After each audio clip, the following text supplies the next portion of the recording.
What if I told you that love is not always sweet? That sometimes the same love that lifts a person into joy can also bury them in sorrow? How does a man who gave everything end up dying with nothing? And how can a woman who gained the world lose the very peace of her soul? Is love a blessing or a curse? Can betrayal truly lock the doors of destiny? Or is it that the tears of a broken heart speak louder than prayers? This is the true life story of Frank, a man whose kindness lifted a family from the dust, yet was repaid with betrayal so deep that even the universe bore witness. And of Jessica, the woman who chose the world over love, only to discover that not all choices come without a price. Before we dive into this heart-shattering tale of love, betrayal, and regret, please subscribe, like this video, and share your thoughts in the comment section, because this is a story you will never forget. Long ago, in the bustling heart of Nigeria, lived a man named Frank from Owerri in Imo State. Frank worked as a civil servant in an oil company in Port Harcourt, Rivers State. He was focused, honest, and kind-hearted. Everyone who knew him spoke highly of his compassion. He was the type of man who would give his last penny to help a stranger. One fateful day, Frank traveled to Niue in Anambra State for an official duty. On that journey, destiny placed someone in his path, a young, beautiful lady named Jessica. She was radiant, with eyes that shone like the morning sun. They spoke, exchanged numbers, and from that moment, a bond was formed. Days turned to weeks. Weeks turned into months. Their relationship blossomed. But Frank, being a man of integrity, wanted to know more about the woman he loved. One evening, he took her out to a restaurant. There, he asked her gently, "Jessica, what do you do for a living? Tell me everything about you and your family." Jessica sighed, her eyes watering as she spoke. I'm a 100-level student at the University of Nigeria, Nsukka, but I had to defer my admission. My father died when I was just 10. My mother has struggled as a poor widow, raising me and my siblings. Poverty has swallowed our dreams. I have no hope of returning to school, unless a miracle happens. Frank's heart broke. In her story, he saw pain, but he also saw hope. He looked into her eyes and made a decision that would change both their lives. From that day, Frank became Jessica's pillar. He paid her school fees, took good care of her mother and siblings, and ensured that Jessica's dream of education came alive again. Each semester, he sent money. Each holiday, he checked on her and family. Years passed. Jessica grew from a timid girl into a confident woman. By her 500-level final year, her life and her family's situation had completely transformed.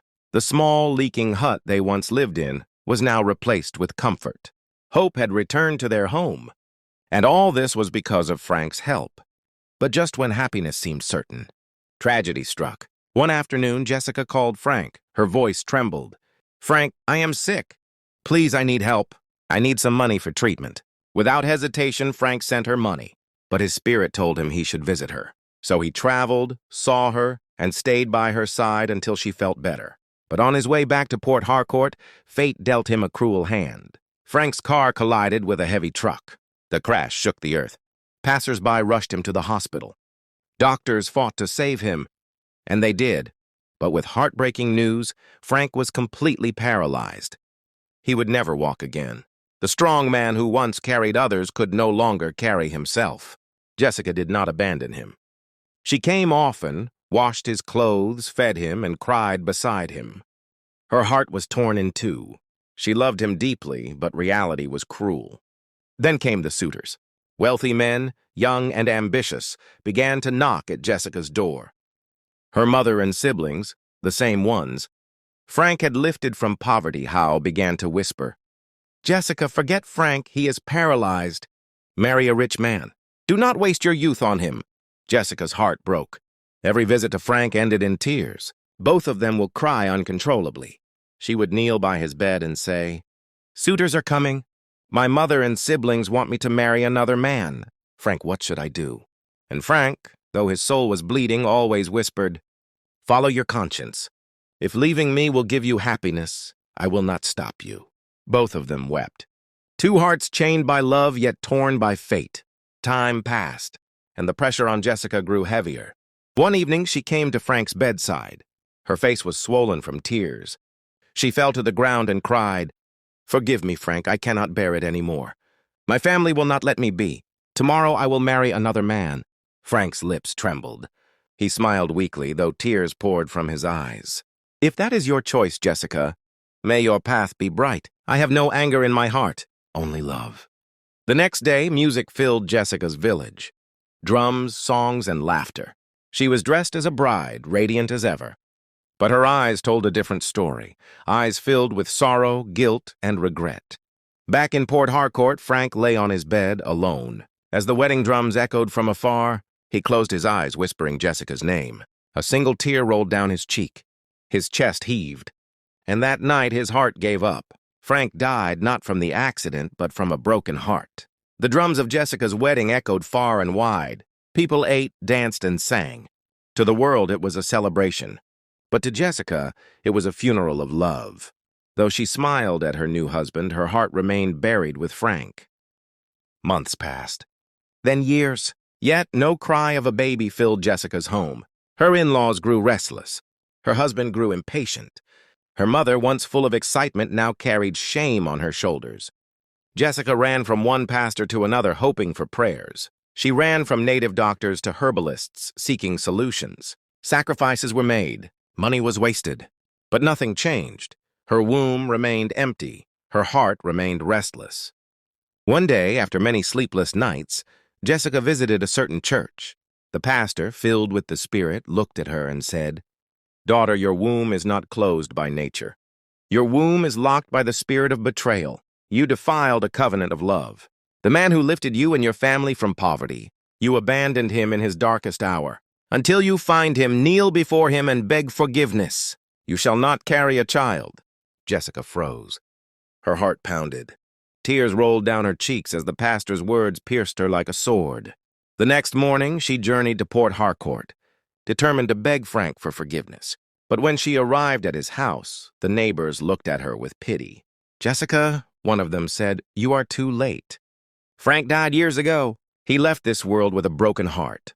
He never married. He never had children. He died." Whispering your name, the ground beneath Jessica seemed to open. She fell to the floor, wailing uncontrollably. Her heart shattered into pieces. She tore her clothes, rolled in the dust, and screamed, "Frank, forgive me. Forgive me even in death." But the grave does not answer. The dead do not return. From that day, Jessica lived as a shadow of herself. In the market, women whispered behind her back. In the church, mothers held their babies tighter when she walked by. Her beauty faded, her laughter disappeared. She had wealth but no joy. She had a husband but no peace. And so the elders tell the tale with a heavy voice. When a heart full of kindness lifts you from the dust, never repay it with betrayal. For the tears of the righteous cry louder than thunder, and the curse of a broken heart can haunt generations. After years of waiting, Jessica's husband finally lost his patience.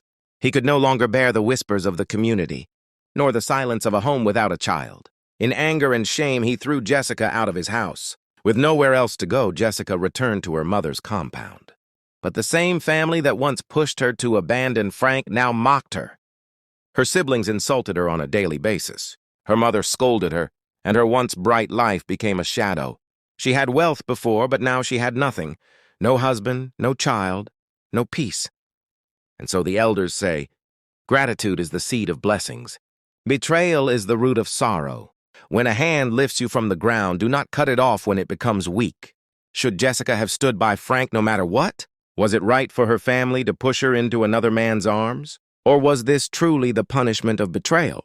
Let me know your thoughts down in the comments section. Above all, if you found this true life story touching and interesting, do well to like, share, comment, and subscribe to my YouTube channel, because more powerful and emotional African folktales are coming your way. Thanks for watching. See you in my next video. Bye.